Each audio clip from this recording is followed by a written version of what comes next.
Bonsoir. Voilà, je ne suis pas le porte-parole des compagnons ce soir, mais du projet FAIR, plus particulièrement. Voilà, mais comme j'ai assisté à la première rencontre nationale à Lens, voilà, je me suis intéressé un petit peu à ce que c'était ce mouvement, votre parcours, et les parcours aussi de vos deux co-signataires du premier texte. Alors bonsoir à tous, quelques mots d'accueil.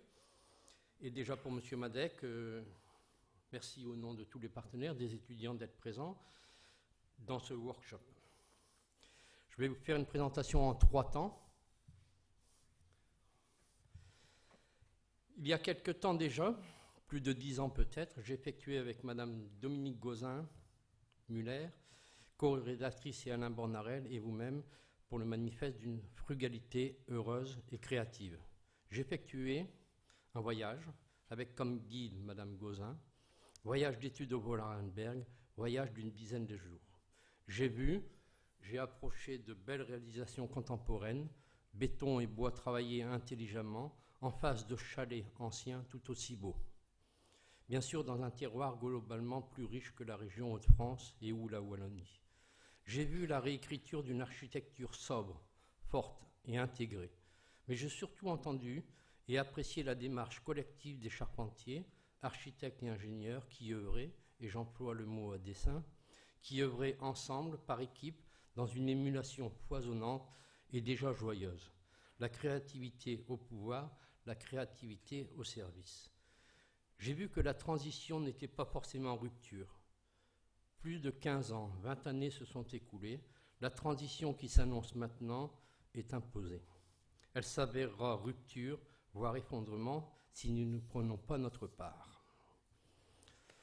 En second propos, M. Madec, ici des étudiants charpentiers, architectes et ingénieurs de 3 écoles s'essayent à la création sur un concours pluridisciplinaire pour l'aménagement d'une passerelle à Arras.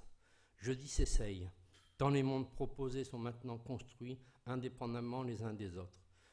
Il ne s'agit pas de gommer les singularités, ce que chacun doit faire, mais d'éviter que les chemins ne soient des projections égotiques solitaires plutôt, et en confrontation. Vous êtes devant, et parmi entre autres des étudiants, futurs bâtisseurs de demain, dès demain, qui apprennent la coopération, l'entente et la complémentarité, apprennent à s'entendre. Projet collectif rendu possible par un workshop organisé dans le cadre d'un projet européen Interreg 5. Ce projet Interreg 5, nommé FAIR, former, accompagner, inspirer pour une rénovation efficiente, projet FAIR dont le slogan est « Allons au-delà de la transition énergétique ». Tout un programme, toute une démarche, un vœu. Et en troisième, avant de vous écouter, Monsieur Madec, nous sommes bien là pour vous entendre présenter de façon conceptuelle, mais surtout pratique et expérimentale, la frugalité heureuse et créative. C'est aussi tout un programme. Apprendre la frugalité dans la bonne humeur et en étant créatif. Apprendre tout en réalisant que nous sommes en attente de comprendre. Mais pas seulement comprendre. Car je dois vous le dire honnêtement, Monsieur Madec, je dois vous dire que si dans la salle des étudiants sont nombreux, présents, il y a aussi quelques barbes blanches. Depuis le naufrage de l'Amoco Cadix et de nombreux autres événements, nous avons vu, nous, bâtisseurs, les agendas 21, les démarches HQE, les maisons passives, positives et autres. Nous avons vu les RT 2012, 2020, la PEB et même la REF 3. Nous avons appris à mettre des membranes, tant et plus. Nous avons commenté le développement durable sous toutes ses coutures. Nous avons, et le béton semble couler à flot encore et toujours jusqu'à l'épuisement du stock. Pourtant, les chaînes lièges repoussent après l'incendie. Faut-il vraiment un incendie? Monsieur Madec, est-ce que la frugalité heureuse et créative va réussir? Quelle est sa force? Quelle espérance pour une réelle transition qui ne soit pas uniquement thermique? Nous vous écoutons et questionnerons, certainement beaucoup par après, car les attentes deviennent urgentes, les attentes ne peuvent plus attendre. Merci.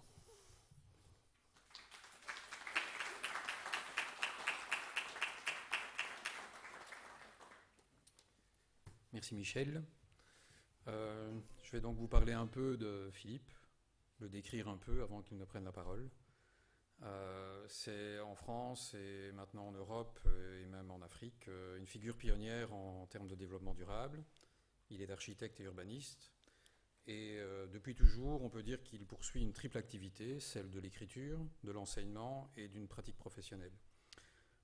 Transversalement, on peut dire qu'il défend dans ces trois champs une culture architecturale qui est forte et qui est particulièrement impliquée dans une approche éco-responsable. En tant qu'architecte et qu'urbaniste, Philippe dirige deux agences, l'une à Paris et l'autre à Rennes, origine bretonne oblige. On lui doit un grand nombre de projets impliqués notamment dans le domaine du logement, mais aussi des équipements culturels et éducatifs. Certains projets précurseurs, comme l'ensemble de logements à la rue Le Duhet à Paris ou ceux de Saint-Nazaire, ont très tôt rendu lisible une démarche soucieuse d'économie d'énergie. De même pour la Maison de la Nature à Anglette, qui a aussi un petit peu un rôle précurseur en la matière au niveau des équipements en France. Plus récemment, le pôle culturel Aria de Cornebarieux ou l'éco-village de Noé à Valenreuil démontrent la constance d'une démarche forte qui valent à Philippe Madec assez systématiquement d'être nommé ou distingué dans de nombreux prix nationaux ou internationaux. Ces nominations d'ailleurs remplissent un CV assez impressionnant qui ne cesse de s'allonger, mais dans des milieux qui ont toujours pour point commun la préoccupation environnementale. Philippe Madec est d'autre part professeur et enseignant depuis 1996.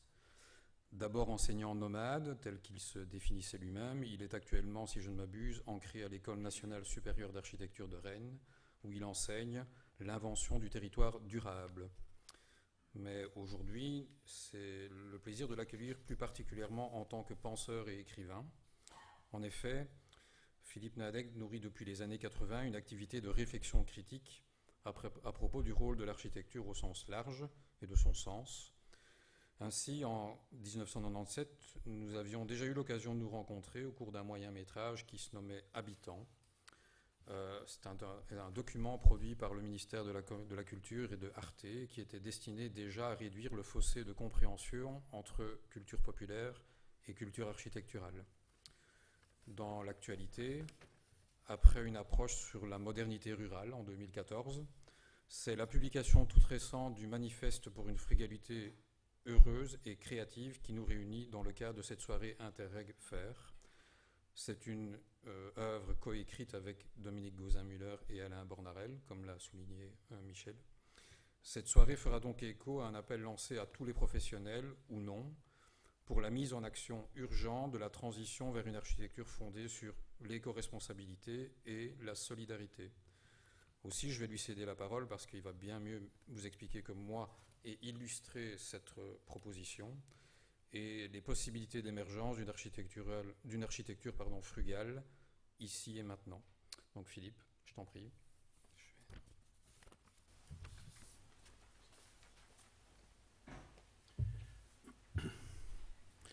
Je vous remercie beaucoup. Bonsoir à ceux que je n'ai pas vus, mais je vous remercie vraiment beaucoup. Ces trouvailles ou retrouvailles sont très touchantes pour moi et je sais que nous partageons des choses essentielles sur ce que tu as utilisé comme mot, les bâtisseurs. Et c'est bien ce dont il va être question aujourd'hui.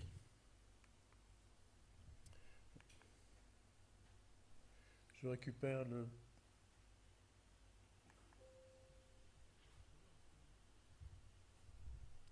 Voilà, c'est ça.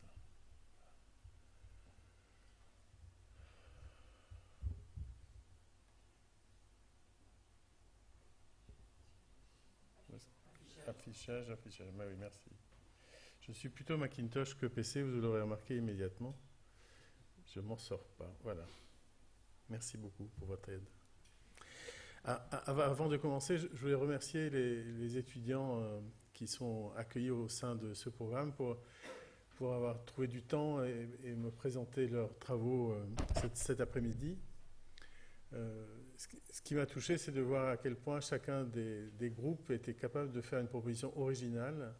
Il n'y en a pas deux qui se ressemblent. Il y a vraiment des choix assez radicaux qui sont faits par les uns et par les autres. Et je pense que c'est la base, finalement, d'un bon enseignement et d'un bon projet. Donc, n'hésitez pas à aller jusqu'au bout de cette idée initiale Et peut-être que ce que je pourrais ajouter, mais comme conseil de prof, je ne peux pas m'empêcher de l'être, c'est n'oubliez pas qu'il y a, au-delà de l'approche énergétique, même si l'approche énergétique est très intéressante quand il s'agit de fabriquer une toiture. Et sans doute que rajouter une dimension environnementale à votre beau travail qui est fait sur la structure, aujourd'hui, serait une bonne manière de vous aider aussi à finalement prendre des décisions, y compris formelles, puisque forcément, intégrer les enjeux environnementaux sert à fabriquer aussi de la forme, puisque nous bâtissons des lieux habités. Donc voilà, en tout cas, merci beaucoup pour le temps. Je suis désolé pour le dernier groupe, que malheureusement j'ai dû zapper parce qu'il fallait arriver ici, mais si vous voulez, tout à l'heure, on trouve un peu de temps et on se parle dans un coin. Alors oui, on va parler d'architecture frugale, et l'architecture frugale n'existe pas hors du monde, donc je vais un peu parler du monde et essayer de donner du sens à nos actions à partir de l'état du monde tel qu'il est aujourd'hui. Bon, vous le savez, on est de plus en plus nombreux, et on le sera encore plus avant la fin du siècle, et on est de plus en plus nombreux sur une terre dont on sait qu'elle est finie. Et on le sait depuis longtemps. Vous avez en haut le magnifique visage de Paul Valéry, qu'à mon époque, on lisait beaucoup dans les écoles d'architecture et qu'on lit de moins en moins dans les écoles d'architecture. Je ne sais pas si les jeunes, vous savez ce que c'est que Eupalinos ou l'architecte. Vos enseignants vous ont proposé de le lire, sans doute pas. C'est le plus beau texte qui soit sur l'architecture et sur le métier d'architecte. En tout cas, Paul Valéry, qui l'a écrit, a aussi écrit en 1931 ce livre qui s'appelle Le temps du monde, qui s'appelle Regard sur le monde actuel. Et donc en 1931, Valéry disait déjà « Le temps du monde fini commence ». Il faut attendre 30 ans, et arriver en 37 ans, et arriver en 68, pour que le Club de Rome soit créé. Le Club de Rome, on va dire, c'est le premier groupe d'intellectuels qui cherchent à penser l'état de la planète. Et le Club de Rome demande à l'université de Cambridge, qui s'appelle le MIT, Massachusetts Institute of Technology, de faire un rapport sur l'état de la planète. Ce rapport s'appelle le rapport Meadows, aujourd'hui du nom de celui qui en a été le principal auteur, même s'il n'était pas le seul auteur. Ce qui est intéressant quand on voit cette image du début du Club de Rome, c'est de voir à quel point la question de l'écologie était portée par des gens en costume-cravate à ce moment-là. Ce qui est dit dans ce rapport, le rapport Meadows, dont le titre, en français c'était Halte à la croissance avec un point d'interrogation, en anglais c'était The Limit to Growth, il y est dit il ne peut pas y avoir de croissance infinie sur une terre finie sans dommages écologiques majeurs. On y est, on le savait déjà, hein, depuis 1972, on le savait. Et qu'est-ce que l'on fait? C'est ce que l'on va essayer de voir. On est de plus en plus nombreux sur une terre finie, mais dans des conditions absolument inéquitables. Ce n'est pas simplement le fait que l'on soit nombreux qui est une problématique, c'est le fait que tout ça s'opère d'une façon totalement inéquitable. Vous savez, l'établissement humain, c'est le fait que nous soyons sur Terre, c'est bien nous, les bâtisseurs, qui lui donnons forme, et notre responsabilité dans l'établissement humain est une responsabilité absolument considérable, disons-le même centrale. La manière d'avoir conçu l'établissement humain dans les 2 derniers siècles a totalement changé l'état de la planète, et bon, même si ce graphique commence en 1880, c'est en 1850 qu'on a commencé à relever et mettre ensemble les températures mondiales. Et vous le voyez, les années les plus chaudes sont toutes des années que nous avons vécues ensemble au XXIe siècle. 2019 est une année supplémentaire. Enfin, les 19 années les plus chaudes, nous les avons vécues ensemble au XXIe siècle. 98 était l'année précédente. Cette situation-là vient de notre action. Je vais pas, si vous voulez, tout à l'heure, dans les questions, on va pouvoir parler des climato-sceptiques, mais aujourd'hui, ça n'est plus une question, c'est juste une posture de certains, politique d'ailleurs avant tout. La situation de la Terre vient de nous. L'image que vous voyez là, c'est une décharge à ciel ouvert, et le train qui est là, qui est en fait extrêmement long, hein, la réalité, c'est qu'il est long comme cette pièce. Ce train déchargeait 2 fois par jour sur cette décharge les ordures, des ordures qui ne sont pas des ordures de Bolivie ou de Colombie ou d'Inde, mais qui étaient des ordures françaises, puisque ce site, c'était la décharge à ciel ouvert de la communauté de communes de Marseille, la décharge d'Entresans. L'Europe s'est battue contre cette décharge et elle est aujourd'hui fermée, cette décharge. Elle ne pouvait être que fermée. Mais l'image, elle reste. Et cette image parle tellement de nous qu'elle restera toujours. Si je la décris, vous avez une machine qui amène nos ordures, qui les dépose sur un sol qui n'est plus une terre et sous un ciel qui n'est plus un ciel de nature, puisque même le vol des oiseaux est déréglé.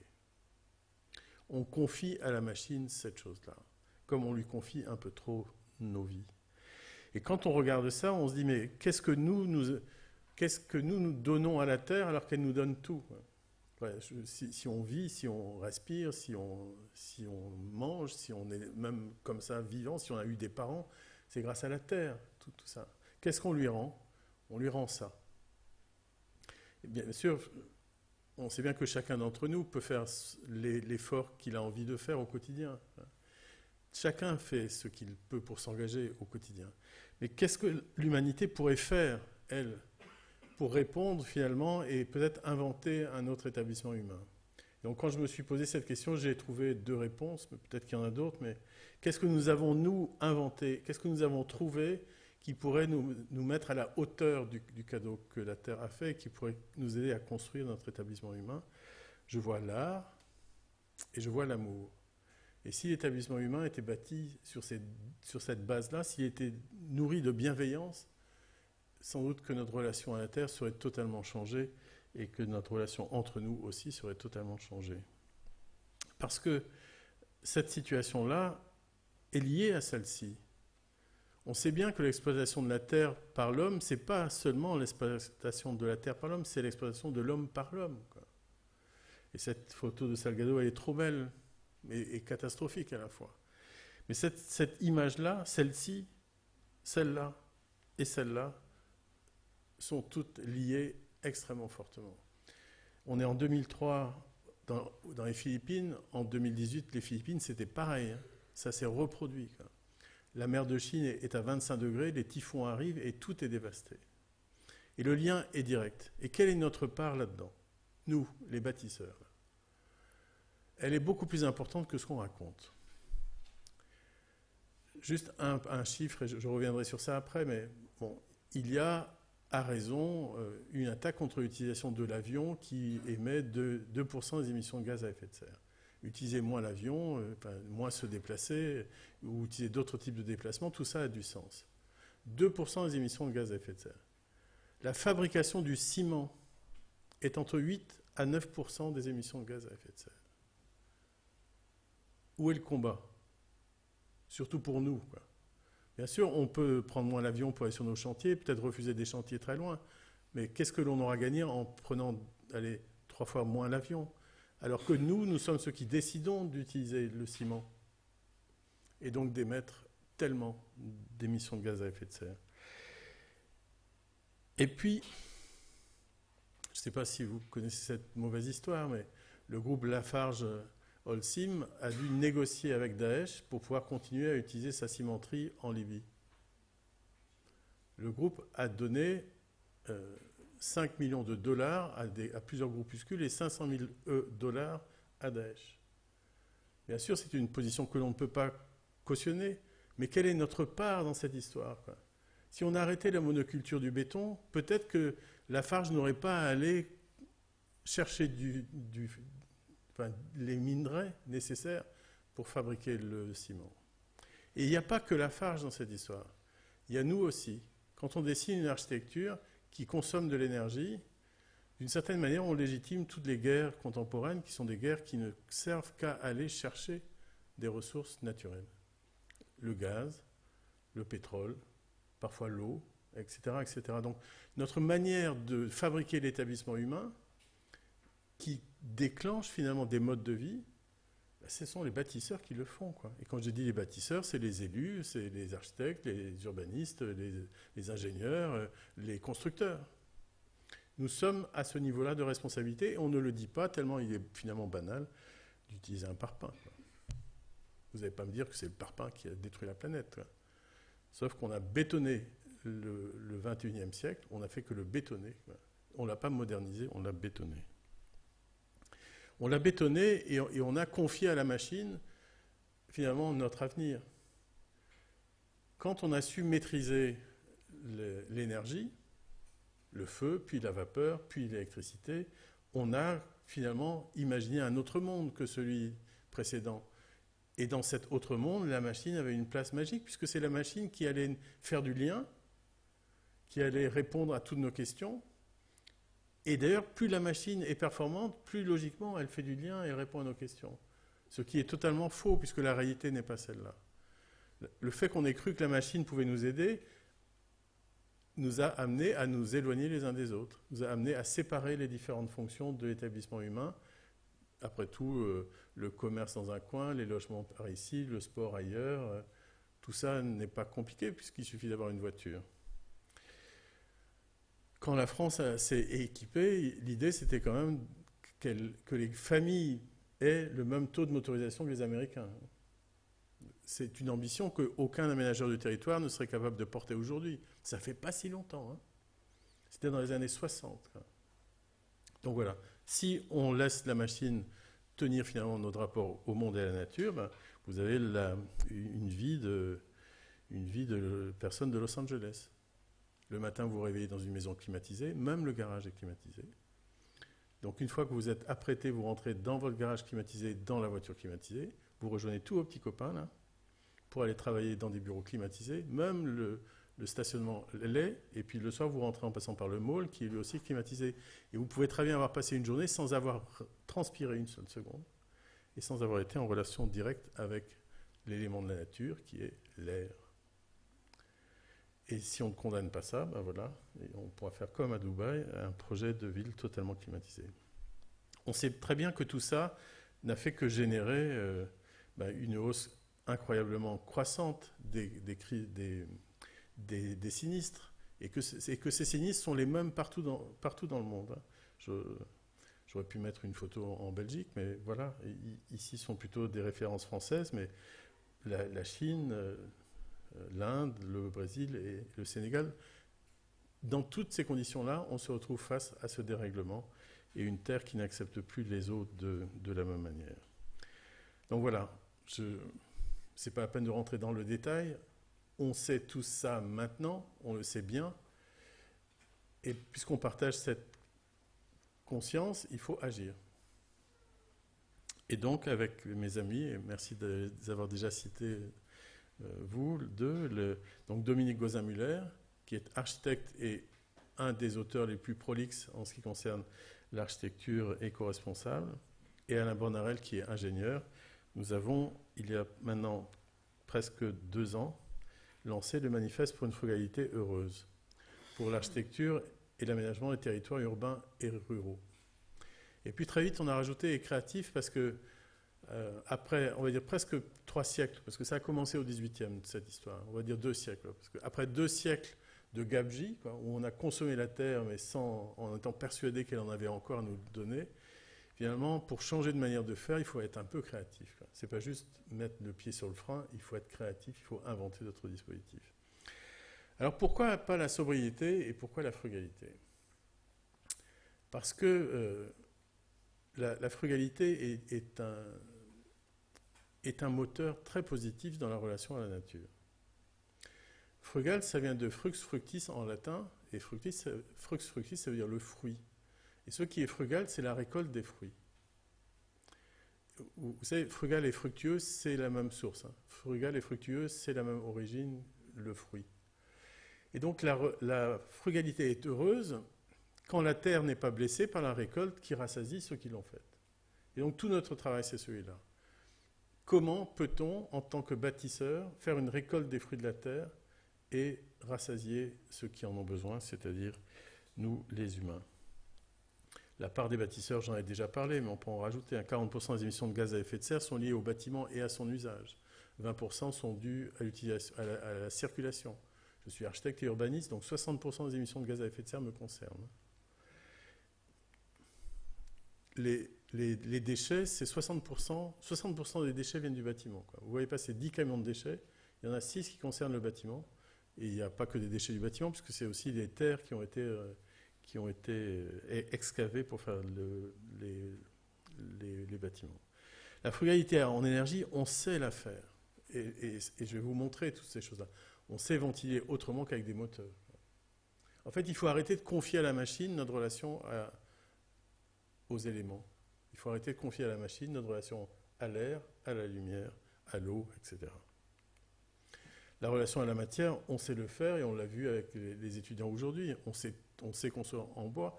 Et il y a un des compagnons qui est là, qui travaille dans une entreprise qui construit des immeubles qu'en CLT, y compris les cages d'ascenseurs.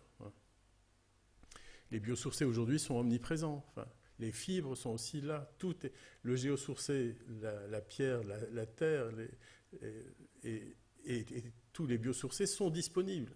Il faut juste avoir véritablement envie de les mettre en œuvre. Et la terre crue aussi. Et la technique.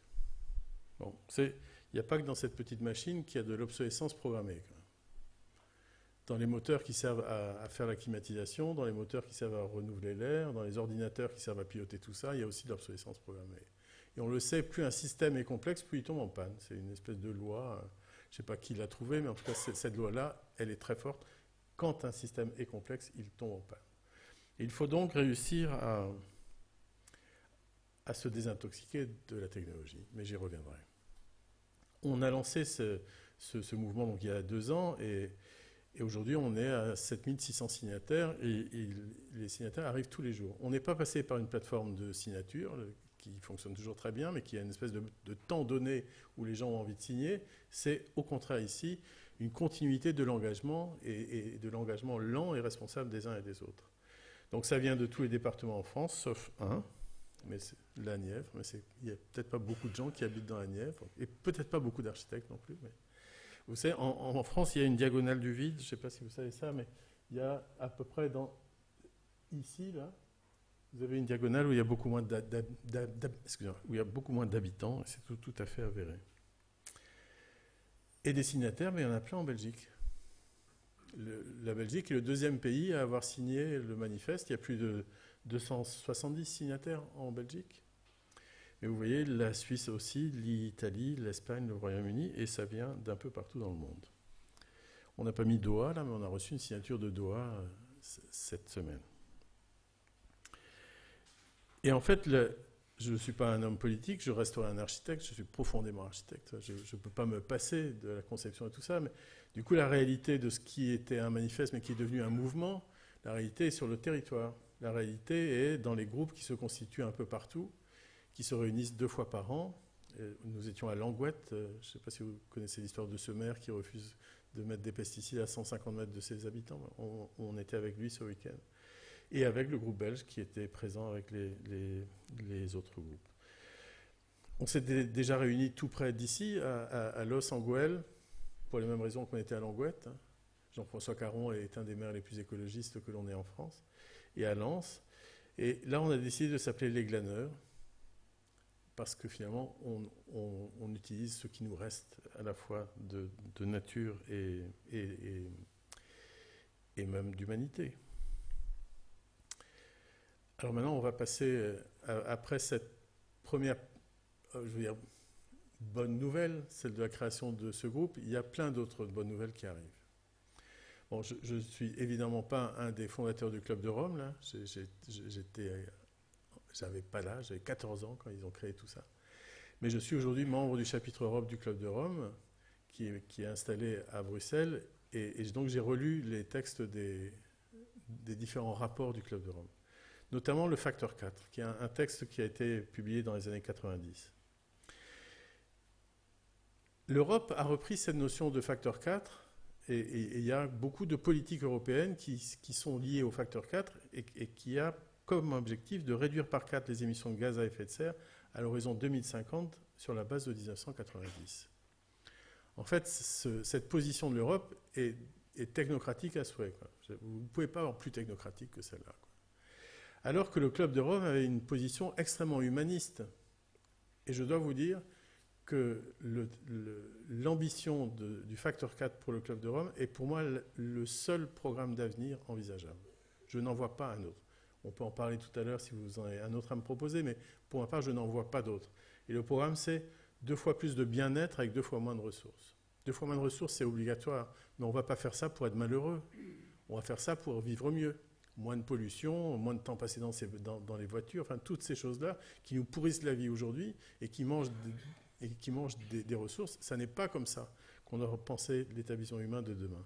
Donc voilà, 2 fois plus de bien-être avec 2 fois moins de ressources, c'est ça et seulement ça. Alors comment est-ce qu'on y arrive? Eh bien en basculant du côté de la nature. Là c'est Jerry Brown, le gouverneur de Californie, qui a fini par le dire, et il le répétait quasiment dans tous ses discours au moment où la Californie s'est mise à brûler. Elle brûle encore. Et on ne va pas attendre que tout ça brûle. On va le faire d'emblée. Et on voit bien que même la culture commune commence à changer. À l'époque où je faisais mes études d'architecture, on était dans le modernisme. C'était la fin du modernisme. On passait au postmodernisme. Et les architectures pouvaient être déconstructivistes, etc., etc. On était dans le isme, dans l'esprit de système. Et aujourd'hui, finalement, tout ce qui nous sert à décrire les architectures sont du côté du hable. Et le hable, c'est ce qui est possible. C'est la possibilité d'être. Donc, désirable, enviable, partageable. Ce changement-là, la langue courante l'a déjà opéré avant nous, d'ailleurs. Et puis, alors, on sait qu'on peut faire différemment et on le sait depuis longtemps. Il y a en France un événement qui se passe tous les 2 ans qui s'appelle le Off du développement durable, où on rassemble les projets qui montrent que l'on peut faire autrement. Et ça se passe sur plusieurs territoires. Je n'ai qu'une seule hâte, c'est que finalement, il y ait un Off du développement durable aussi à Bruxelles. Pour y arriver, mais cette diapo, j'aurais pu la mettre plus tôt, il faut se désintoxiquer de la technologie, véritablement. Et Daniel Fauré, qui est un ingénieur marseillais, qui est à l'origine d'un mouvement de labellisation des bâtiments durables en France, explique qu'on a vu en quelques années le lot technique qui est passé de 15 à 25% du coût du chantier. En même temps, on a vu la croissance des sinistres et des primes d'assurance. La MAF, qui est notre mutuelle, annonce pour les lots techniques plus de 75% de sinistres en plus. Et si on décidait simplement de prendre une position vraie, radicale? Glenn Murcutt, grand architecte australien, à la fin de ses études, va rendre visite aux grands architectes américains de la côte ouest. Wright était encore là, il le rencontre, enfin il les a tous rencontrés. Et il est rentré en Australie avec une chose en tête qu'il a tenue jusqu'à la fin, enfin la fin, il est encore là et très actif, jusqu'à aujourd'hui. Il est revenu en disant... moi, je ne ferai no leaking architecture. No leaking architecture, ça veut dire pas d'architecture qui goûte. Et l'architecture qui goûte, c'est l'architecture qui a de la climatisation. Et il ne voulait pas de condensat de climatisation. Il ne voulait pas cette horreur. Et il l'a tenu. Et toute sa vie, il a fait des architectures absolument sublimes et tellement agréables à vivre partout en Australie. Plus proche de nous, Francis Dié-Debo-Kéré, quand il construit en Afrique, il construit en terre et aussi sans climatisation. Et tout ça fonctionne. Nous, ici, on continue à confier au moteur beaucoup de choses. Alors, comment est-ce qu'on fait une architecture éco-responsable et frugale? On commence par faire une architecture bioclimatique. Une architecture qui vit dans son contexte, une architecture qui trouve dans son contexte tout ce qui lui est nécessaire pour exister. La lumière, l'air, la chaleur, et je vous montrerai tout ça. Imaginez une grande coupure de courant, là, comme il risque de nous en arriver un peu plus tard. Qu'est-ce qu'on fait dans une architecture qui dépend entièrement de la technique? Qu'est-ce qu'on fait de ça? Les fenêtres, les rideaux qui ne se relèvent plus, les volets roulants qui ne se relèvent plus, etc., etc., l'air qui n'arrive plus. Donc voilà, on puise dans la réalité du contexte, ce qui permet à une architecture d'exister. Et on le fait en coupe. On ne commence pas par dessiner une jolie forme, on ne commence pas par chercher une belle façade. On commence par réfléchir les échanges entre l'intérieur et l'extérieur. Parce que tout ça n'est que échange entre nous et la nature. Les échanges réels, on le voit bien, physiques, là, ceux-là. Moi, je suis que de l'eau, hein, grosso modo. Mais le bâtiment, c'est pareil. il faut que l'air, il faut que la lumière, il faut que la chaleur entre dans le bâtiment. Il faut qu'on puisse le stocker, il faut que l'humidité puisse aussi migrer de l'intérieur à l'extérieur. Donc on pense essentiellement à partir de la coupe, et ça aide à déterminer, y compris la forme du volume à créer, sur la base d'un plan. Mais le plan, c'est, on va dire, le premier pas. Et on le fait avec quoi? Ça, on sait aussi depuis très longtemps comment faire. Là, on est en moins 15 ou moins 25 avant Jésus-Christ. Vitruve, le premier grand théoricien. Et qu'est-ce qu'il écrit? Le premier soin de l'architecte devra être de ne pas employer les choses que l'on ne peut trouver ou préparer à grands frais. Car il y a des lieux où l'on ne trouve en quantité suffisante ni le bon sable de cave, ni de bonnes pierres, ni de l'habit, ni du sapin, ni du marbre, et où il faudrait, pour avoir toutes ces choses, les faire venir de loin avec beaucoup de peine et de dépenses. Circuit court. L'architecture a toujours été faite avec ce qui est à portée de main. La preuve. En Bretagne, on construit en granit et en ardoise, et dans le sud, on construit avec une pierre calcaire et avec de la tuile demi-ronde. En Bretagne, la toiture est pentue, parce qu'avec l'ardoise, essayer de faire une pente plus plate, et bien, l'eau s'infiltre entre les ardoises. Donc la pente est liée à la ressource et est liée au climat. Et la culture architecturale est toujours liée à la ressource, y compris aujourd'hui, aux savoir-faire locaux et à la relation au climat. Pour le Languedoc, donc la pierre est calcaire et les toitures sont plus plates parce qu'il n'y a pas cette possibilité de remontée d'eau entre les tuiles demi-rondes qui sont longues, alors qu'avec l'ardoise, c'est possible. Et si on continue comme ça, vous savez pourquoi dans le sud de la France, les fenêtres sont à l'intérieur du mur, il y a des volets par-dessus, encore il y a un petit rideau à l'intérieur et une petite dame derrière le rideau, alors que les Hollandais, ils ont les fenêtres au nu extérieur, parce qu'ils n'essaient pas de se protéger du soleil. Ils ont besoin que le soleil vienne sur toute la surface de la fenêtre et qu'il n'y ait pas d'ombre projetée sur la surface de la fenêtre. Et la transparence est une qualité culturelle chez eux. Et donc cette transparence, elle se retrouve, y compris là. Mais vous retrouvez ici sur deux autres thèmes, la maison martiniquaise, l'air la traverse complètement. Complètement. Et elle a une protection solaire qui est due au toit qui déborde. Et le toit qui déborde, on est quand même dans des pays où il y a des cyclones. Donc le débord de toiture, on l'ancre sur le sol, d'où les poteaux. Dans la ferme jurassienne, où le vent, quand il rentre dans la vallée, il dépote tout autant qu'un cyclone, enfin j'exagère un peu, mais en tout cas, au Jura, il casse le haut de la façade en pignon, de telle manière que le vent puisse aller par-dessus. Ils font monter le fourrage à l'étage, les bêtes, le fourrage à l'étage, les bêtes ici pour donner chaud à la maison qui est là, et la maison où il y a une fenêtre horizontale, parce que le fermier, quand il n'est pas fermier en hiver, il est horloger, et que devant son établi d'horloger, il a la vue sur l'extérieur. Donc cette relation au climat, au vivre ensemble et à la ressource locale a toujours fait l'architecture. Et Diderot le savait. À l'époque où on est en train d'inventer l'architecture classique, histoire de bien résister au baroque, à l'époque où la France essaie de se doter d'une seule architecture, Diderot dit à ses amis les frères Grimm, l'architecture est un art borné, dit-on, oui, dans l'esprit des architectes, comme quoi les architectes n'étaient pas tellement non plus aimés, on va dire, à ce moment-là, ou en tout cas appréciés. Et il ajoute qu'on fasse entrer dans son projet la considération du temps, du lieu, des peuples et de la destination. Et on verra varier à l'infini les proportions des pleins, des vides, des formes, des ornements et de tout ce qui tient à l'art. C'est la définition même d'une architecture contextuelle, d'une architecture culturelle, d'une architecture qui est liée à la situation dans laquelle elle est. Et il ne suffit pas de faire une architecture.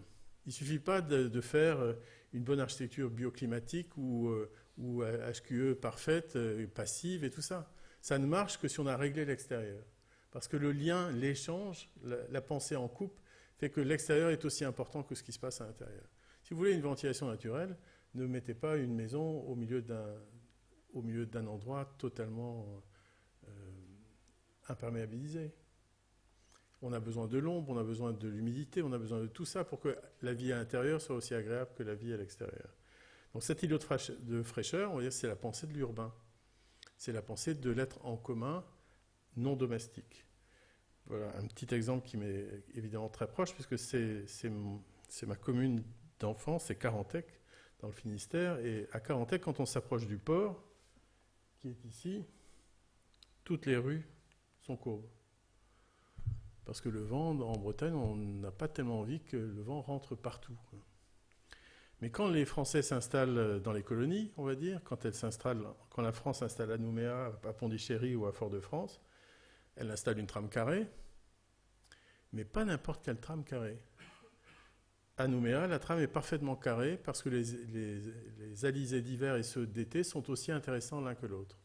À Fort-de-France, regardez bien, il y a 2 fois plus de rues dans un sens que dans l'autre. Parce que dans le sens des alizés d'été, il faut laisser le plus possible rentrer l'air à l'intérieur du tissu. Alors que les alizés d'hiver, qui viennent de la baie des Flamands, eux, on les bloque. Et donc voilà, 2 fois plus de voies dans ce sens-là et 2 fois moins dans celui-ci. Qui est un dispositif que l'on retrouve aussi à Pondichéry. Je ne vous parlerai pas d'Essaouira du coup, mais le problème c'est qu'à Pondichéry, si le sens des voies est bonne, les voies sont beaucoup trop larges et on se retrouve avec finalement la nécessité de porter son propre climat, quoi, de régler son propre îlot de fraîcheur. On le sait, on devra le faire de plus en plus. La nécessité d'avoir des espaces publics couverts s'impose à nous. Ça arrivera dans le sud de la France et très nécessairement. Ici, c'est à Miramas, une proposition qu'on avait faite. Mais il y a des endroits où ce ne sont plus des propositions. Ici, vous avez le dispositif traditionnel au Maroc où on couvre les rues avec tout et n'importe quoi, ce qui est à la fois pas hygiénique, pas sain et dangereux.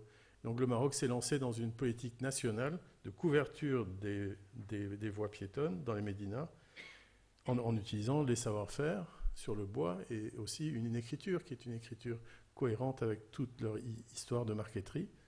Et donc voilà, vous avez ici ce qui s'installe maintenant dans les rues au Maroc. Alors on le fait avec quelles ressources ? Bon là, j'ai pas pu m'empêcher de vous mettre un petit jeu de mots.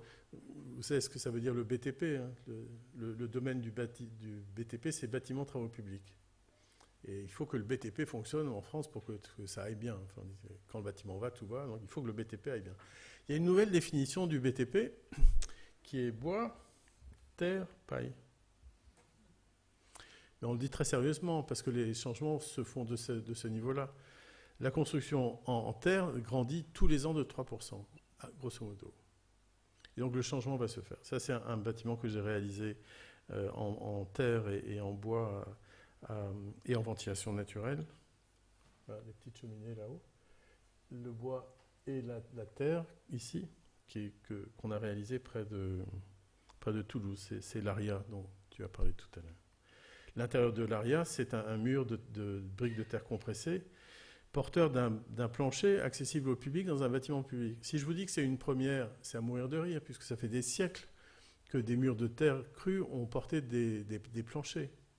Sauf que la réglementation française rend ça tellement compliqué que c'est une bataille de simplement poser un plancher sur un mur de terre crue. Il faut prouver que ça ne brûle pas. C'est à mourir de rire, parce que la terre cuite, logiquement, ça tient bien. Mais voilà, l'enjeu, c'est de résister à la lance du pompier. Est-ce que le pompier, avec sa lance, il creuse le mur quand il y a du feu? Enfin, bref. Et la paille, qui a aujourd'hui une très forte présence en France, avec un dispositif professionnel très réussi pour la mise en avant de la paille. Ça, c'est le Conservatoire botanique national de Brest que l'on réalise en ce moment. Alors, d'autres bonnes nouvelles. Ce monsieur, il s'appelle Kenneth Frampton, c'est un des grands historiens de l'histoire de l'architecture moderne. Il a reçu le Lion d'Or l'année dernière à la Biennale de Venise et il recevait de la médaille Soane à Londres il y a 15 jours. Et quand il a commencé il a 90 ans, hein, il est en train de mettre à jour son histoire critique de l'architecture moderne. Et il commence en disant qu'il a une irrépressible nostalgie des modernes. Une irrépressible nostalgie de la grande œuvre des Le Corbusier, des Mies van der Rohe, des Alvar Aalto et tout ça. Et dans la phrase qui suit, il dit « Mais ça, on ne peut plus le faire du tout aujourd'hui pour des raisons écologiques. » C'est-à-dire que cet homme-là, qui a toujours compris l'importance de ce que c'est que d'être capable d'être moderne, nous rappelle qu'on ne peut pas le faire aujourd'hui. et qui est nécessaire de revenir vers les sources, vers nos propres sources. Et c'est ce qu'il y a dans son texte qui est sur le régionalisme critique, où il rappelle justement tous ces éléments-là, la relation culture-nature, la relation à la topographie, au soleil, à l'air, etc. Et finalement, ce mouvement-là, c'est aussi un mouvement que l'on voit ailleurs. Vous savez, en architecture, il y a ce qu'on appelle le Pritzker Prize, le prix, on va dire le Nobel d'architecture, et puis il y a le Global Award, qui est un autre prix international, mais d'architecture éco-responsable. Les derniers architectes à avoir reçu le Pritzker Prize avaient tous reçu auparavant le Global Award. C'est-à-dire que le Pritzker Prize commence à regarder des gens qui ont des ambitions sociales et environnementales et pas juste capables de gesticuler. Et donc voilà, Balakrishna Doshi, Alejandro Aravena et Wang Shu avaient reçu le Global Award avant de recevoir le Pritzker.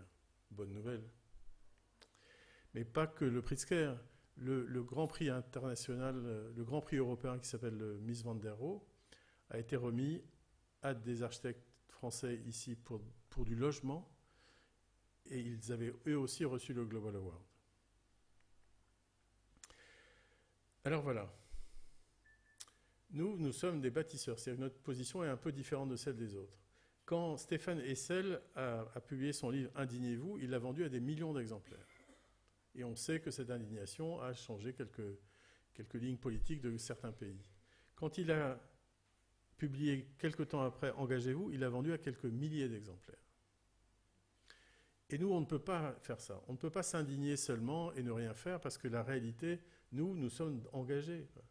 Nous sommes engagés dans la matière, nous sommes engagés dans la société, nous sommes au cœur de la matérialisation de l'établissement humain. Autre bonne nouvelle, les petits jeunes, on va dire. Ils ne regardent pas les choses comme nous, quoi. Ce que vous voyez ici, c'est un collectif équatorien qui s'appelle Albordé. Ils ont reçu le Global Award et ils viennent le rechercher à Paris, donc ils montrent leurs architectures, 3 bouts de ficelle, quelques bouts de bois, et puis hop, une école magnifique apparaît. Et à la fin de la présentation de leur projet, il y a écrit « Crisis » comme ça. Et donc tous les gens de ma génération qui étaient dans la salle à ce moment-là étaient assez contents que les petits jeunes voient une crise, sauf que ce qu'ils n'avaient pas compris, c'est que la diapo d'après, c'était ça. Il n'y a pas de crise. Nous œuvrons dans un monde qui est notre monde et qui est comme ça. Et dans ce monde-là, nous inventons d'autres manières de faire de l'architecture. Nous inventons une autre manière de discuter avec la maîtrise d'ouvrage. Nous inventons même la plupart du temps nos projets.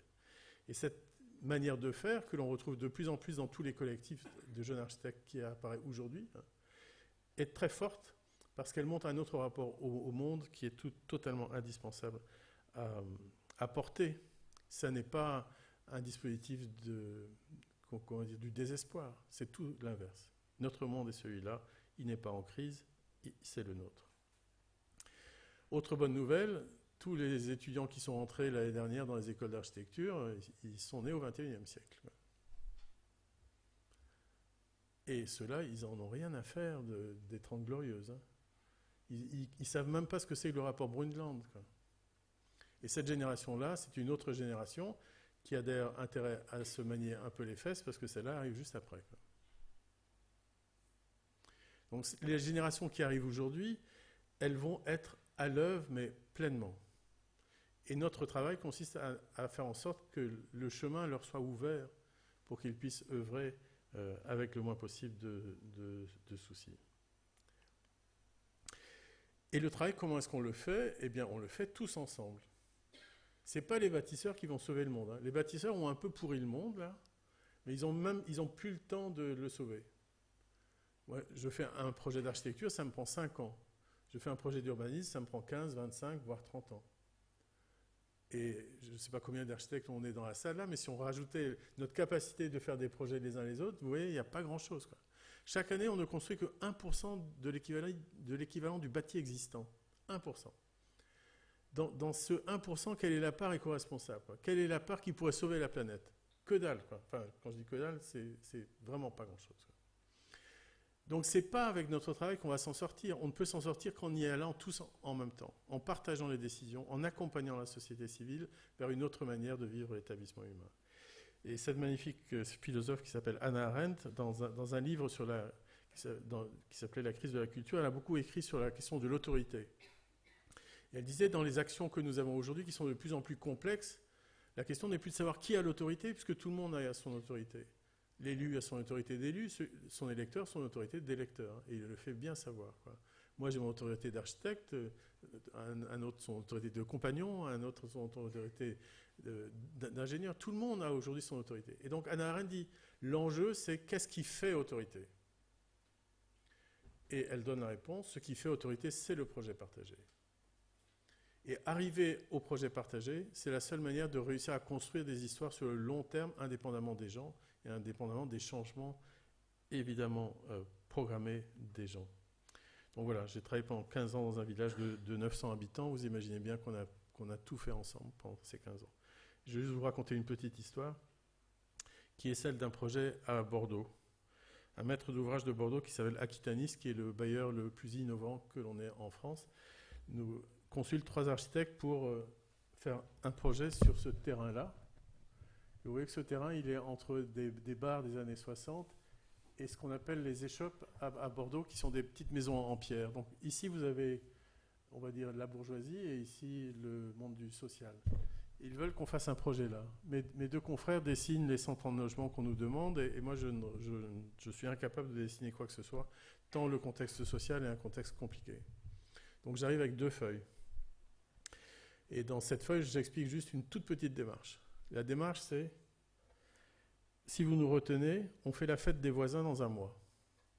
Et le jour de la fête des voisins, vous invitez tout le monde, vous nous présentez, vous direz que c'est nous qui ferons le projet. Et ce jour-là, on dira que nous viendrons, nous, sur place pour un bivouac 1 mois plus tard. Et on est resté pendant 1 semaine sur place et on a rencontré tout le monde et on est allé chez les gens. On a compris toutes les attentes, parce que l'architecte qui reste dans sa parcelle, il ne voit pas grand-chose.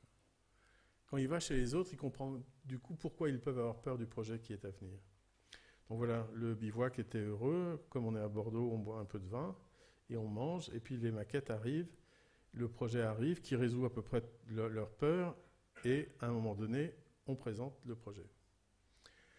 Alors, moi, j'adore cette photo, c'est pour ça que je la mets en grand, mais vous savez, c'est la présentation de l'enfant, comme dans les tableaux flamands, quoi. Tout le monde est fasciné, et vous voyez à quel point il y a une dame qui est fascinée, quoi. Et cette image est magique parce que c'est exactement l'expression de la bienveillance. La dame qui est là, elle se tient le visage parce qu'elle pense à sa voisine, et elle se dit qu'on n'a pas fait ce qu'il fallait pour sa voisine. On ira voir la voisine, qui est une personne âgée, tout ça se résorbera, et donc la réalité, c'est que cette dame viendra avec celle-ci déposer le permis de construire avec nous à la mairie de Bordeaux, ce qu'il n'avait jamais vu à la mairie, puisqu'en général, les gens qui sont à côté attaquent les projets plutôt qu'ils les défendent. Et donc, ce projet a été réalisé, a obtenu son permis de construire sans aucun souci, parce qu'on s'est intéressé à la question du faire ensemble. Alors après, parlons de l'espace. Mais l'espace, non pas forcément par les murs qui le contiennent, mais par sa nature propre. Donc, et je l'ai déjà évoqué avant, l'air, la lumière et la chaleur. C'est la nature même de l'espace. Bon, les Iraniens savent très bien faire des tours à vent, qui fait que quand vous entrez dans ces maisons-là, vous avez l'impression qu'il y a une climatisation, mais non. C'est la masse des murs et la ventilation naturelle qui fait que ce sentiment de fraîcheur est réel. Les Égyptiens font pareil. Ils vous mettent dans l'entrée face au vent, ici, une outre poreuse, ils mettent de l'eau dedans. L'air arrive, se rafraîchit, tombe, et quand il réchauffe, il repart vers le haut. Hassan Fatih avait bien compris ça. J'ai réalisé, il y a quelques années, les seuls logements en ventilation naturelle assistée contrôlée qu'il y ait aujourd'hui en France. Il n'y a pas de moteur électrique.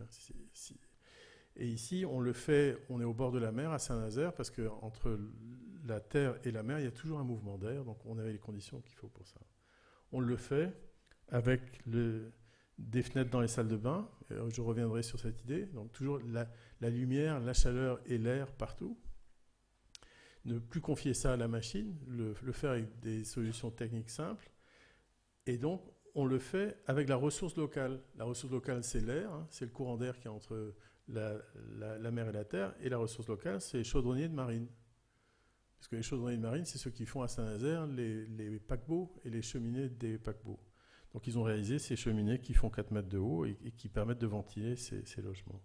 Et puis, quand je dis on, c'est avec Alain Bornarel, on a travaillé sur une maison qu'on a réhabilitée dans laquelle on n'a mis aucun système de chauffage, sauf un poêle à bois pour l'ensemble, et aucun système de ventilation mécanique, ce qui nous met hors la loi. Bon, déjà, la ventilation naturelle en France, ce n'est pas tout à fait intégré dans les règlements thermiques.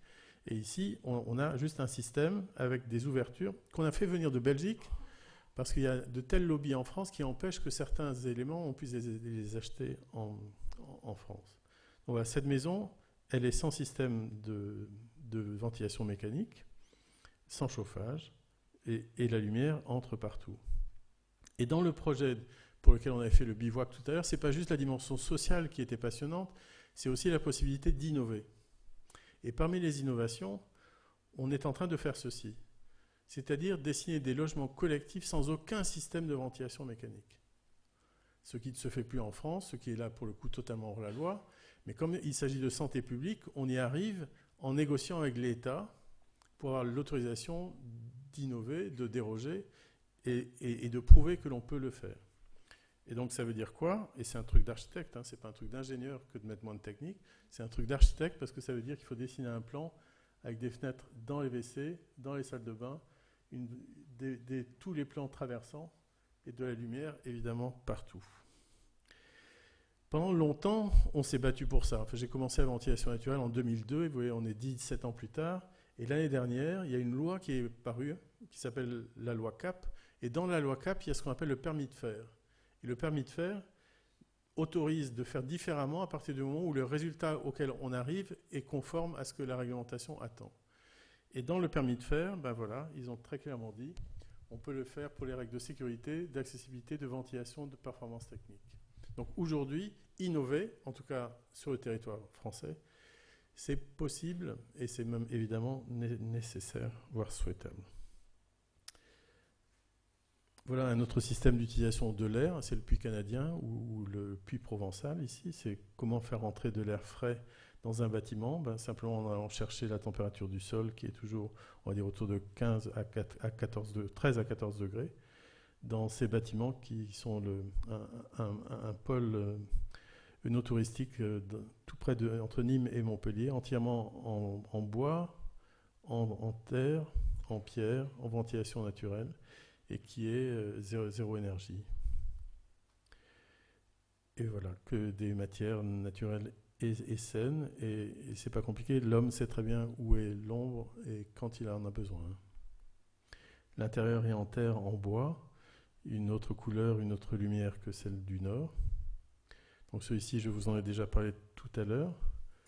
Donc ce bâtiment avec donc le mur porteur en terre crue ici au milieu et la terre porteuse qui est un peu partout. Et avec la possibilité d'aller sur la toiture où la ventilation naturelle, ici ce ne sont plus des cheminées de chaudronniers parce qu'on est près de Toulouse, ce sont vraiment des cheminées qui sont des sheds qui amènent de la lumière à l'intérieur, de l'air à l'intérieur. Et voilà, les enfants, ils savent très bien jouer. Donc voilà le mur porteur en question, à l'intérieur, à l'extérieur. Et on retrouve la terre crue à l'intérieur de la salle de concert pour toutes les raisons acoustiques, thermiques, hygrométriques qu'elle a. Donc on arrive sur la toiture et il se passe un autre paysage, un autre rapport au ciel ici. Ce bâtiment va vraiment de l'eau qui est à ses pieds jusqu'au ciel qui est en haut, et les enfants s'amusent comme des grands. Voilà un autre projet qui était l'image du début, où on retrouve l'ensemble des outils que l'on utilise. Ici, on est entre le Cognac et le Bordelais. Le Cognac, c'est une terre pierreuse, le Bordelais, c'est une terre de bois. Donc il y a un volume cubique en bois et en pierre local, et le reste, c'est du bois local. Toujours la ventilation naturelle. Et là, vous en avez une vue à l'intérieur. Qui dit ventilation naturelle dit quand même contrôle de la ventilation. Et la lumière est partout, vous voyez. Et il y a des petits brasseurs d'air quand on a besoin d'être plus confortablement accueilli à l'intérieur. Jouer avec la nature, c'est donc l'air, l'eau, la chaleur, mais l'air, la lumière, la chaleur, et c'est aussi l'eau. Et ici, par exemple, dans ce projet qui est près de Rennes, on a dessiné la totalité du projet sur le cheminement de l'eau, au point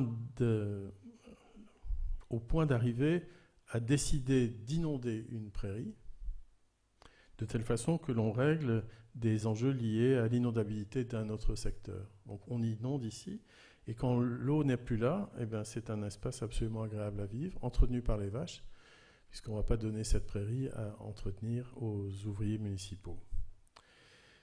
Et donc voilà, je vais vous montrer ce projet-là, et puis je vais juste parler de réhabilitation, et j'aurai terminé ma présentation. L'éco-village des Noé est un village que l'on a livré il y a à peu près... dont on vient de terminer la dernière partie qui est la halle cette année, mais on a commencé à le faire il y a 10 ans. Cet éco-village est au bord de l'Eure. L'Eure, c'est un affluent de la Seine, et donc quand la Seine déborde, l'Eure déborde, et l'inondation est au cœur de ce projet. Ici, on est dans la version antérieure, initiale. Vous avez l'Eure. Vous voyez ici, il y a un hameau qui s'appelle le hameau de Léry. Et les gens n'étaient pas bêtes. Ils mettaient leur maison avec le pignon à la rue, de telle manière de mettre le nord fermé face au vent du nord de la vallée de la Seine, et ils se tournaient vers le sud. Le projet dans lequel on s'inscrit, qui s'appelle le Val de Reuil, a été conçu parmi les plus grands architectes français qu'on a eu dans la seconde moitié du XXe. L'atelier de Montrouge avec Jean Renaudy, Jean-Louis Verret, enfin, et Pierre Rigoulet. Et eux avaient aussi compris qu'il fallait s'installer dans une trame qui était celle justement du hameau de Léry qui est à côté, que je vous ai montré. Entre-temps, comme vous le voyez, il y a des couillons qui sont venus installer ici un lotissement, n'importe comment. Et surtout, ils n'avaient pas compris ce que les anciens avaient compris, c'est qu'il fallait se tenir à distance de l'Eure. Donc toutes les erreurs d'aménagement du territoire français, vous l'avez ici et un peu partout sur le territoire. Il y a un concours qui est lancé pour ce projet et qui finit par être 98 logements sociaux, zéro énergie sur base passive, qui sont des logements sociaux en accession, en location et en réinsertion, une crèche municipale passive, une cuisine municipale, une halle publique, une chaufferie bois, une maison des jardiniers, des jardins familiaux et une horticulture bio pour de la réinsertion sociale. Le programme, petit à petit, nous l'avons remis en cause pour l'amener à ce niveau-là, parce qu'il y a la nécessité de toujours mettre en cause les programmes pour s'assurer qu'ils deviennent de plus en plus frugaux et de plus en plus pertinents. Voilà, le projet est celui-ci, et vous avez toute la partie qui accueille l'inondation et l'horticulture ici, et tous les logements qui sont tournés donc vers le sud, avec les faces nord qui les protègent du vent. Voici le site. On a commencé par réfléchir à la façon dont on allait accueillir l'eau. Il ne faut jamais dire à l'eau « tu ne viendras pas », parce qu'elle vient toujours. Hein. Et si vous lui avez dit « tu ne viendras pas », quand elle vient, elle est beaucoup plus meurtrière que quand vous la laissez venir. Donc on lui dit « tu viens », on installe un certain nombre de dispositifs, y compris une frayère à brochets, ici, qui fait que les brochets, s'ils ont envie, pendant les temps d'inondation, ils peuvent venir frayer. C'est eux qui décideront, hein. Mais en tout cas, on a fait ce qu'il fallait. Et quand l'eau arrive, elle est là. Elle est là. Une sorte de petite aqua alta normande, mais une aqua alta qui n'empêche pas que l'on marche, puisque ici, tout a été réglé pour que le quartier fonctionne. Et quand l'eau disparaît, ben, qu'est-ce qu'on a ? Un beau paysage, puisque l'eau, c'est ce qui nourrit la terre, c'est ce qui fait que la biodiversité trouve sa place. Donc on laisse l'eau venir, et quand elle part, et ben voilà, les lieux sont absolument agréables à vivre. Et d'ailleurs, quand l'eau est là, c'est aussi assez poétique. Quand elle est là, c'est comme ceci. Quand elle n'est pas là, c'est comme cela. Et quand elle n'est pas là, on sait qu'elle était là, puisque le paysage et les végétaux, finalement, parlent de cette dimension humide. Et le petit gamin qui est là, qui joue au foot dans cet espace d'expansion de l'eau, eh ben, il joue aussi dans la grosse flaque quand c'est l'hiver. Et on a installé ici un abri pour que les scolaires puissent venir voir tous les oiseaux qui viennent là, puisque quand l'eau arrive, les oiseaux aussi arrivent. Et quand l'eau n'est pas là, ben, ce sont les adolescents qui adorent cet endroit-là. Donc l'eau arrive, mais il faut encore et toujours que la chaleur, la lumière et le soleil trouvent leur place. Donc en hiver, il faut qu'il y ait 2 heures d'ensoleillement au 21 décembre, dans tous les logements. C'est la seule manière d'arriver au passif sans faire de grands efforts. Donc des logements parfaitement isolés, parfaitement orientés, avec des grands apports solaires et de l'inertie à l'intérieur, qui fait que la plupart des gens qui habitent là n'utilisent que très très peu leur chauffage, y compris dans les grandes périodes d'hiver. Bon, ça veut dire, mais ce sont des choses de base que tous les architectes savent, on essaie de trouver le bon dispositif pour que tout le monde ait les 2 heures de soleil. Voilà ce que ça donne comme logement. Et ça veut dire là aussi des fenêtres dans les salles de bain et que des logements traversants. Et de la lumière partout. La chaufferie bois, plein de petites fenêtres partout, puisque finalement on en a dans toutes les pièces, donc les salles de bain sont ici. Des passages sans voiture, des cheminements de traverse. Les voitures sont stockées à certains endroits et pas partout. Des seuils qui s'installent et une paisibilité qui fait que les enfants laissent leurs chaussures à l'extérieur, comme s'ils étaient dans un couloir d'immeuble en fait. Voilà, cette transparence qui va vers l'heure, une autre transparence, chaque fois des gestions de l'eau avec des nous, ici à nouveau, donc ce mélange de collectif et d'individuel. La crèche est là, lumière du jour, pas besoin d'allumer. Et quand ils sortent, les enfants ne sont pas sur du béton ou sur de l'enrobé, mais sur du stabilisé. La halle vient d'arriver et c'est elle qui va faire le lien entre cet espace-là et l'alentour. Il y a de l'horticulture qui est portée par une coopérative qui fait la réinsertion sociale. Et dans la discussion avec la coopérative, il y a un secteur qui devait rester en incroyable comestible, c'est-à-dire que tout le monde pouvait aller chercher la nourriture dont ils avaient besoin. Les jardins familiaux sont aussi installés là. Et bien sûr, la coopérative ne fonctionne pas avec un tracteur, mais avec des ânes. Et du coup, les ânes ont transformé la logique du pédibus en asinobus. C'est-à-dire que les ânes portent les cartables des enfants pour aller à l'école le matin. Et leurs parents qui les amenaient toujours en voiture avant, ils ne peuvent plus, même quand l'âne n'est pas là, aller en voiture, puisque les enfants adorent faire le chemin de l'âne, même quand l'âne n'est pas là. En fait, je vous montre ça parce qu'il faut faire tous ces efforts-là pour arriver à une chose, qui est que le projet a une empreinte écologique équivalente à sa biocapacité. Or, il n'y a pas de durabilité autrement. Il n'y a pas de durabilité quand un projet continue à polluer plus qu'il n'est capable de convertir. Et donc, il faut jouer sur la dimension de la nourriture, sur la dimension du transport, du logement et de l'accès aux biens et services pour y parvenir. On est avec ce projet au 2,9 équivalent hectares, qui est ce que la France peut accepter, alors que la France est en ce moment à 5,3 équivalent hectares. Donc voilà, on sait faire ça, et on pourrait se dire, c'est bon, quoi. Maintenant, on n'a plus qu'à dormir tranquille, on n'a plus qu'à reproduire ce modèle-là, et c'est bon. Mais non, c'est pas bon. C'est pas bon parce qu'il reste les 99% dont je parlais tout à l'heure.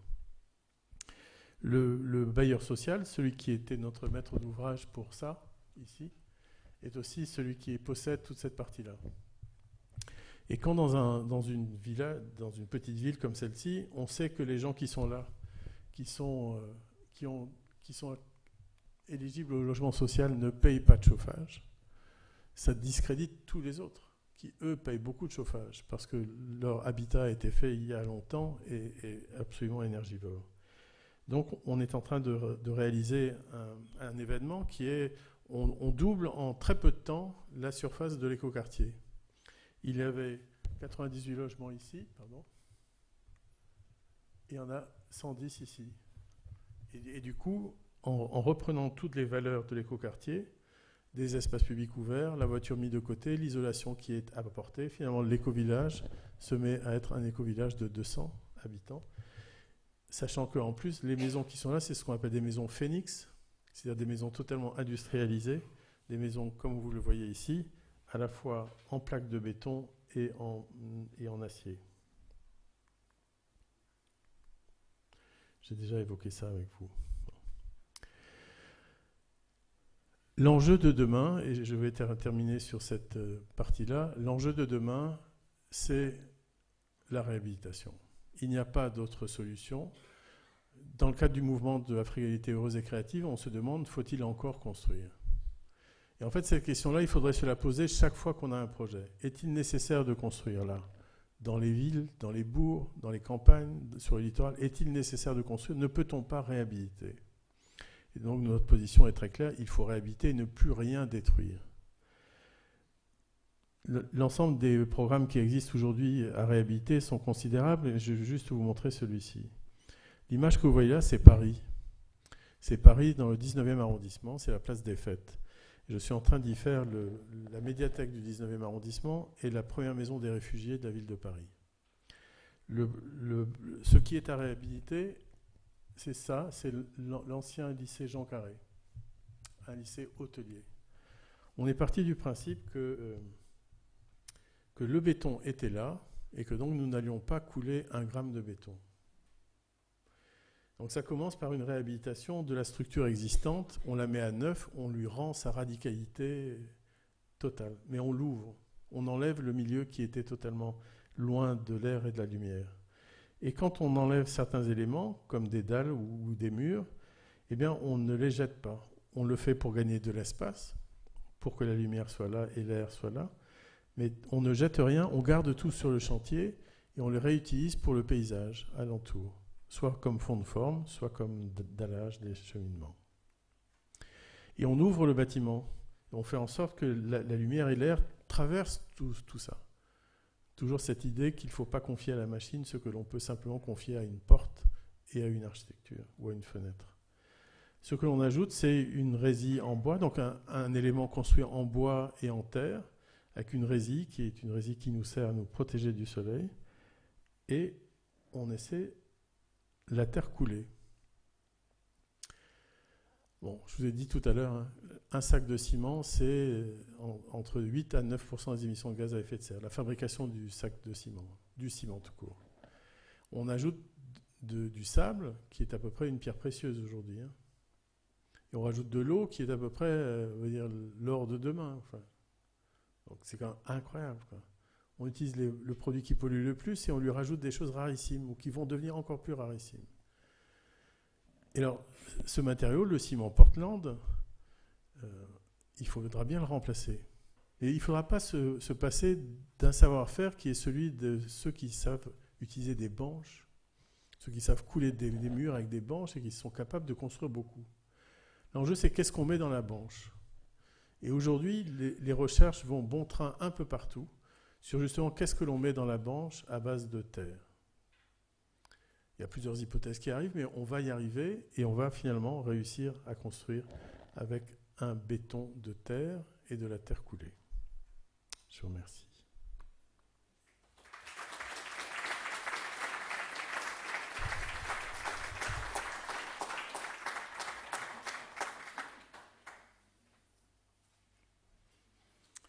Si vous avez envie qu'on se parle, moi j'en serais content. Peut-être que vous en avez marre. Mais...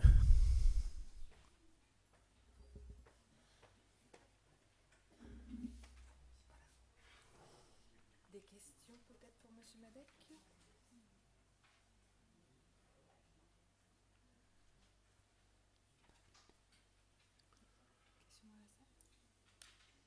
Je ne sais pas comment fonctionne ce... Vous m'entendez ? Oui, très bien. Comment faites-vous pour la ventilation dans vos logements sociaux pour que justement tout le monde ait de la lumière, de la ventilation et qu'il n'y ait pas de bruit? C'est un peu un concept aussi. On voit la photo, mais je ne sais pas comment ça fonctionne en réalité.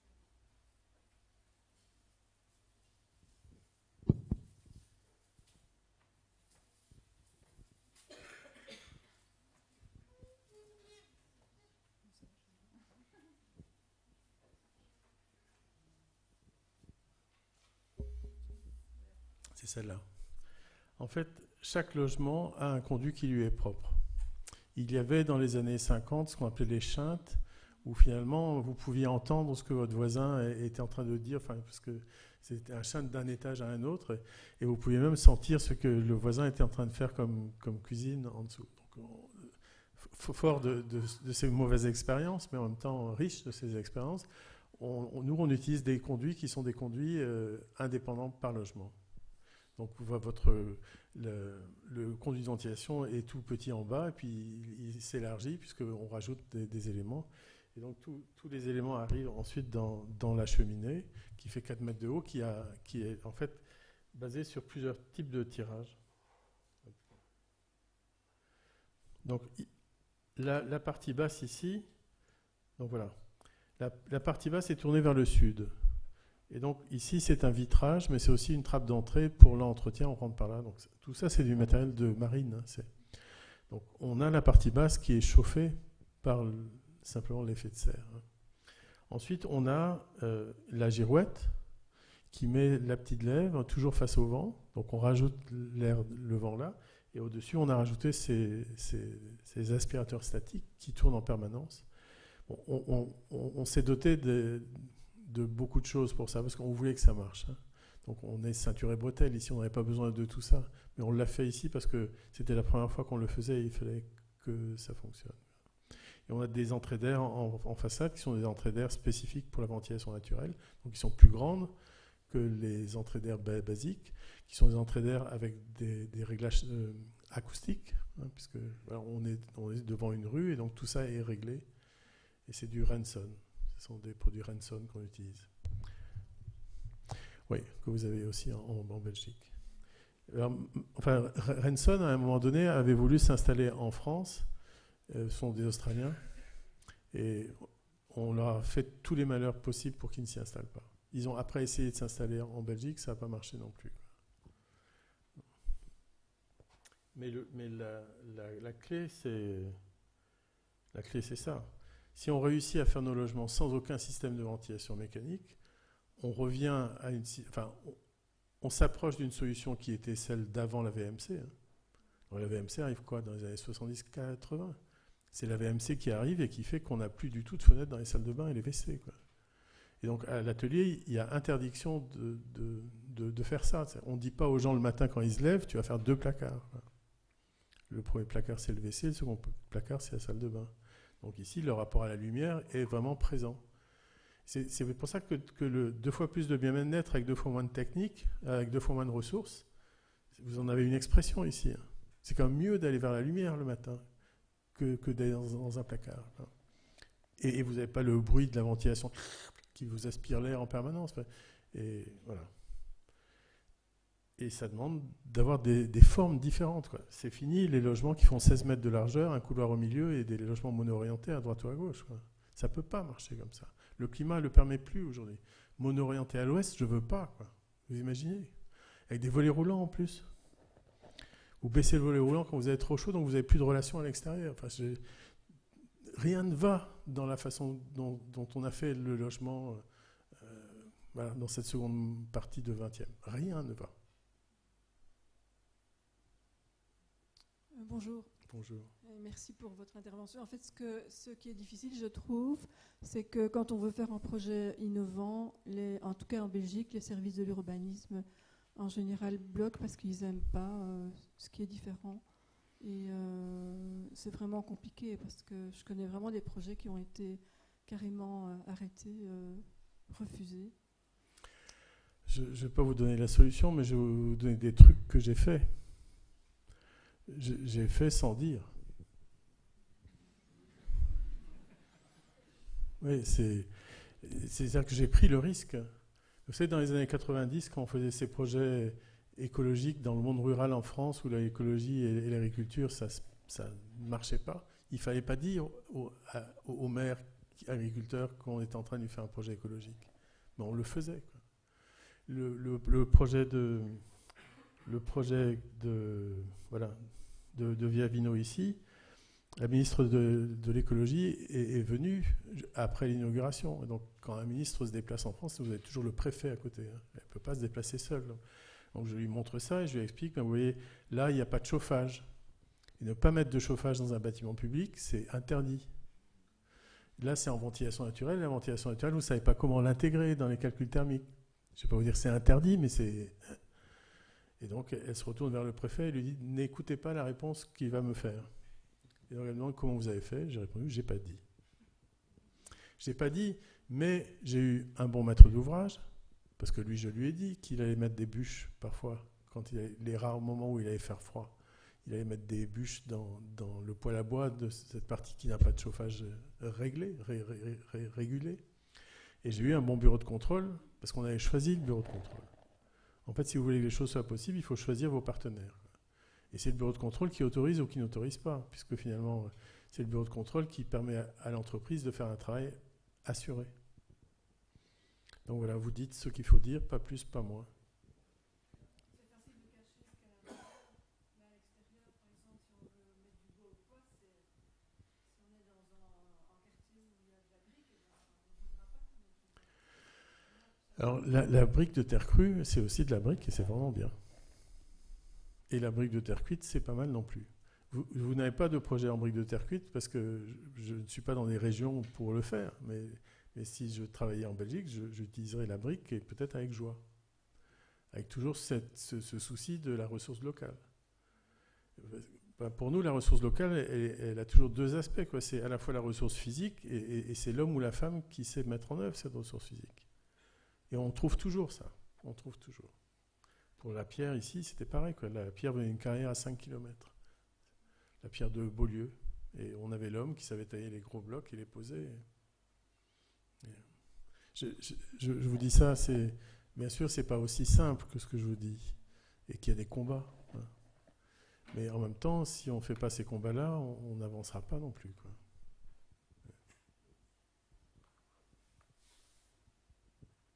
Merci beaucoup. Mais est-ce que quelquefois les marchés publics ne demandent pas des appels d'offres, des appels pour recenser les entreprises qui vont répondre? Vous trouvez l'homme qui sait le faire, mais il faut qu'il puisse répondre aussi. Mais quasiment tout ce que je vous montre, c'est que du marché public. Et comment ça s'est passé? Il n'y a pas eu appel d'offres? Ben, j'ai pas de procès. Non. Non, mais en fait, il est plus difficile pour moi de trouver des bons partenaires ingénieurs fluides que de trouver des bonnes entreprises. Parce que les artisans, ils ont envie de faire différemment, quoi. Ils ont envie d'utiliser leur savoir-faire depuis longtemps, qu'ils ont là, quoi, et qu'on leur demande moins d'utiliser. Par contre, il y a des ingénieurs fluides, vous savez, tous ceux qui calculent la ventilation et tout ça, qui ne sont pas toujours d'accord pour faire ce qu'on leur propose de faire.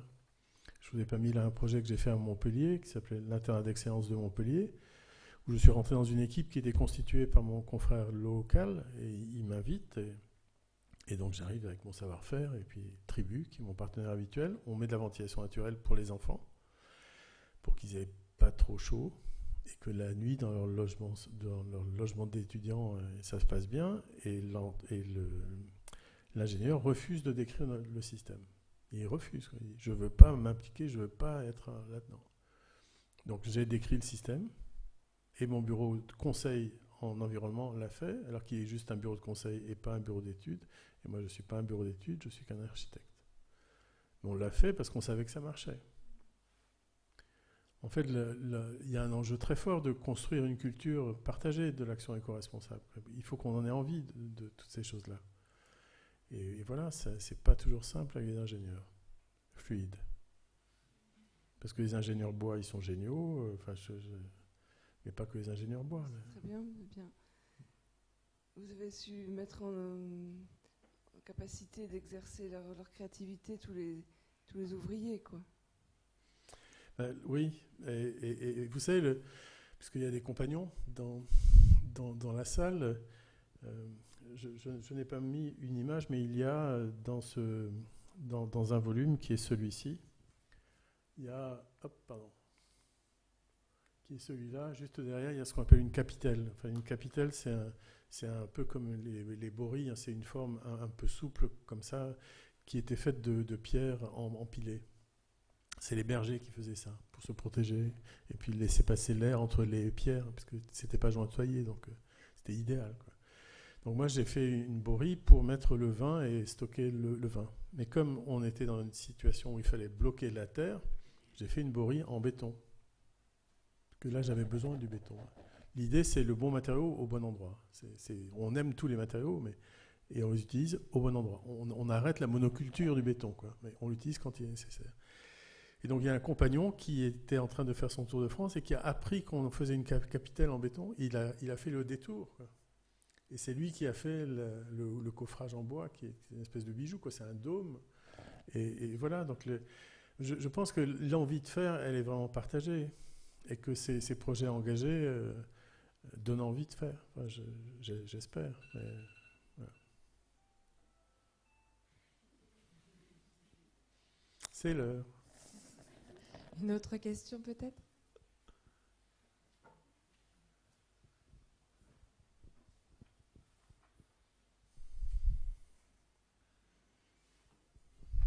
Bonjour. Bonjour. Est-ce que vous pourriez revenir un peu plus en détail sur comment vous avez travaillé sur l'existence, sur les maisons Phoenix je pense au moment où vous montrez l'exemple des maisons Phoenix. Comment est-ce qu'on réhabilite une maison comme ça? En fait, c'est une construction qui est d'une telle simplicité que c'est fastoche. C'est un peu comme, si vous voulez, c'est un volume qui est tellement simple que vous isolez par l'extérieur, vite fait, bien fait, sans vous en rendre compte, quoi. En fait, le système Energy Sprong que les Hollandais mettent en œuvre est jouable parce qu'il y a des homogénéités de façade et qu'il n'y a aucune dimension patrimoniale, quoi. Là, on isole par l'extérieur complètement. On refait une boîte autour de la boîte et on refait après toutes les installations intérieures. Mais en fait, on réhabilite en mettant 22 000 € par logement. Et avec ça, ils deviennent BBC, ceux qui n'étaient pas. On ne réussit pas à en faire du passif parce que l'orientation des logements n'est pas ad hoc et que la dimension des fenêtres ne suffirait pas. Mais on les fait passer en bâtiment basse consommation et avec une isolation absolument répartie. Ce qui fait qu'on enlève l'effet de paroi froide qui est la catastrophe. On sait bien, l'effet de paroi froide fait que vous ne pouvez pas habiter le mètre au bord de la façade. Et donc ici, on le leur donne et on fait en sorte que tous les espaces extérieurs soient aussi de meilleure qualité. Mais vraiment, en fait, quand on a livré l'écoquartier des Noé à côté, là, c'était grosso modo au moment des Gilets jaunes, où ça démarrait. Et très vite, TF1 et Antenne 2 ont appris que ce projet-là existait et que les gens n'avaient pas à payer leur chauffage. On sait bien que les Gilets jaunes, c'est pas juste le prix de l'essence, hein, c'est le coût de la vie. Hein. Et du coup, ils sont venus faire des reportages là pour comprendre ce qui se passait. Pourquoi cette écologie pour tous, quoi. Et il y a une dame qu'ils ont interrogée à tour de rôle finalement, et elle disait regardez mon thermostat. Donc le thermostat un coup était à 23 degrés et mon thermomètre un coup était à 23 degrés, un autre à 21,5. Et dit mon chauffage, regardez, il est éteint. Ne me demandez pas quand je l'ai éteint, je ne m'en souviens pas. Et on était en hiver. Et donc ces choses-là se savent, quoi. Tous les gens savent dans ce village qu'il vaut mieux habiter l'éco-village des Noé que le hameau de Landel ici. L'intelligence de ce maître d'ouvrage, de ce propriétaire, c'est d'avoir décidé de faire ça dans la foulée, dans la continuité. Et regardez bien, on met 10 ans pour faire l'écoquartier. On met 2 ans pour faire la réhabilitation. C'est pour ça que je vous dis que l'avenir, c'est la réhabilitation, parce que l'existant, on va réussir à le réhabiliter beaucoup plus vite qu'on va réussir à construire ce qu'il faut pour nous en sortir. Et il faut absolument le réhabiliter, puisqu'il est tellement énergivore. Et réhabiliter, c'est magique, hein. C'est pas arrêter d'être un concepteur, c'est pas arrêter d'être un architecte. Quand vous travaillez sur des structures aussi régulières que les structures en béton faites dans les années 60 et 70, le jeu de fabrication de l'espace est extrêmement intéressant. Et puis vous prenez la décision de n'ajouter que du biosourcé.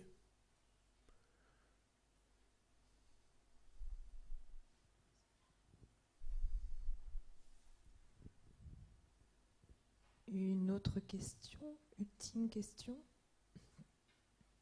Non? Ok, merci Monsieur Alec. Merci aussi. Je vais laisser du coup Étienne conclure.